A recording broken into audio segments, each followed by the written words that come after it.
Embassy of India in Doha opens for consular services amid current situation. The Indian Embassy in Doha will remain open today and tomorrow for providing consular services, in particular renewal of passports on Tatkal basis.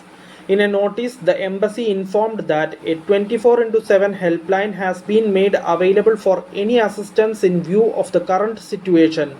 The helpline numbers are +97 455 647502 and +97 455 362508.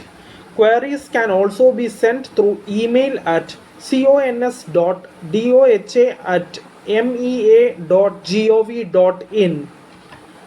Thank you for listening. Thank you for watching. Thank you everyone. Bye.